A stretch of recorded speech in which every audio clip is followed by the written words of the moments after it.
Wakaf itu tidak bisa dirubah. Ya, kalau wakaf untuk musola, ya musola. Wakaf untuk masjid, ya masjid.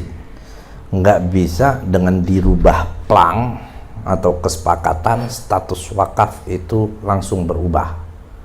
Ya kan banyak, kadang tanahnya kecil, wakaf.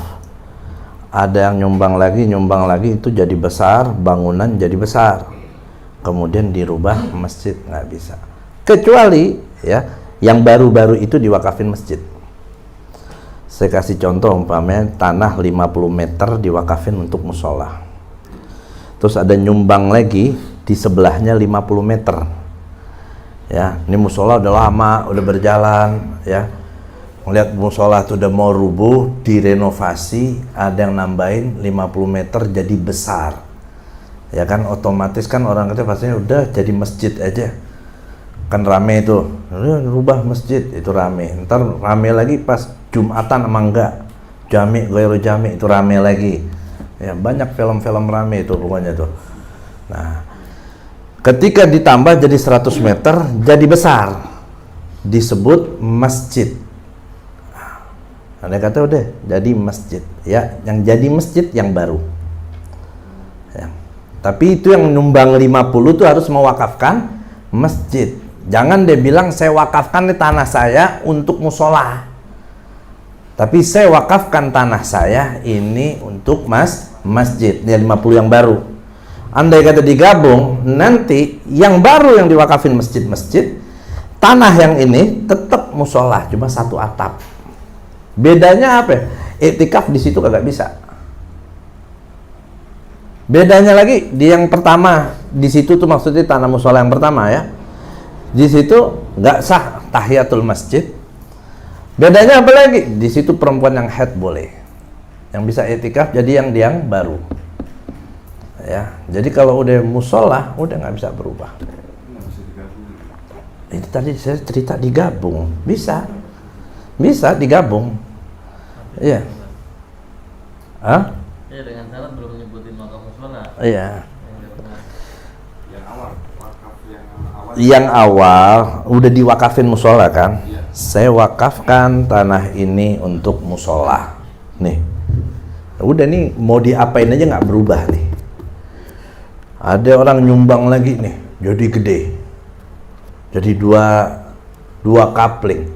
Saya wakafin masjid, buat masjid. Bangunannya digabung nih, jadi gede. Ini tetap musola, ini jadi masjid. Walaupun satu atap. Yang musola, yang masjid. Pelang di luar mah terserah. Ya. Kenapa? Kok nggak semuanya disebut masjid? Ya kalau penilaian orang pasti semuanya masjid. Ya, kalau persepsi orang pasti semuanya masjid. Tapi untuk hukum ini tetap musola, yang ini yang masjid. Itu loh. Artinya apa? Kalau ini tetap dihukumi musola, nggak sah iktikaf, nggak sunat tahiyatul masjid, perempuan haid boleh. Ya. Tapi yang masjid, ya di situ yang sah iktikaf, ya tahiyatul masjid, perempuan haid nggak boleh. Yang punya hukum khusus yang berkaitan dengan masjid. Jadi perlu diingat, masjid musola itu statusnya tergantung wakifnya, pewakafnya, bukan tergantung besar kecilnya.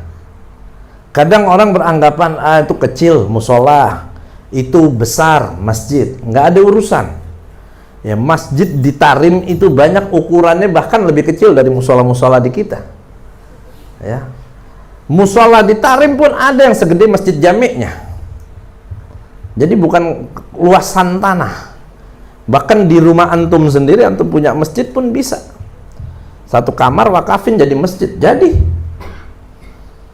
Cuma kan repot kita jaganya, ya kan? Jadi bukan besar kecil, wakifnya. Nah orang dulu, wallahu alam, ya. Karena kan banyak musola-musola ini peninggalan kakek-kakek kita dulu, ya. Itu diwakafin musola apa sebab? Kenapa bukan masjid? Pasti ada tujuannya. Ya. Biasanya, biar nggak dibilang masjid. Tuh, disebutnya langgar. Tuh, alasannya bukan masjid tapi musola, bahkan dulu disebutnya pelanggar ya kan. Ya, jadi Belanda nggak ngerti. Pokoknya kalau sholat dilanggar di sini, oh dipikirnya dilarang, padahal kelanggar ke musola. Ya, sholat dilanggar boleh. Orang Belanda kan mikirnya, wah orang Islam nih pada sesat, sholat dilanggar boleh, padahal langgar musola. Artinya, ya kan?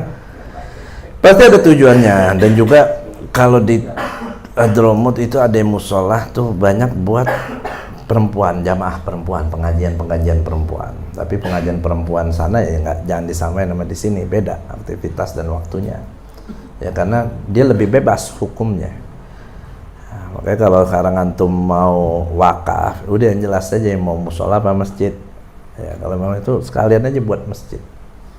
Tapi kalau ada masjid-masjid di sekitar, nah kadang kan orang mau wakafin udah ada masjid, ya udah bikinnya musola aja dah, biar nggak jadi masjid diror. Kadang-kadang berpikir begitu. Ya udah, ketika diwakafin musola udah nggak berubah. Ini gara-gara musolanya ditingkat mau berubah jadi masjid, itu yang repot. Ya, tanah nggak bisa kalau udah diwakafin. Ini hauto diwakafin majelis, udah majelis. Nggak bisa dimasjidin, nggak bisa dimusolain, nggak bisa diapain, udah. Sesuai daripada tujuan wakifnya. Walaupun belum dibangun, iktikaf di tanah buat masjid udah sah. Saya punya tanah 100 meter, saya wakafkan untuk masjid. Antum udah bisa iktikaf di situ. Walaupun belum dibangun tuh, kuatnya wakaf. Ya. Beda kalau niat, Bu.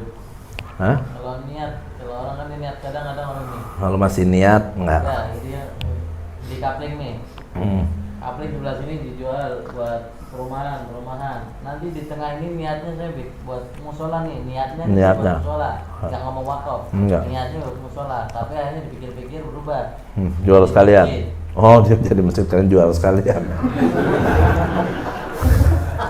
Itu nggak apa-apa ya, itu kan masih niat. Ini pokoknya nanti ini buat musola niatnya. Laku, jadi jual semua dah. Nggak, kalau niat doang nggak apa-apa. Ya, wallahu a'lam bishawab. Satu lagi yang bertanya. Orang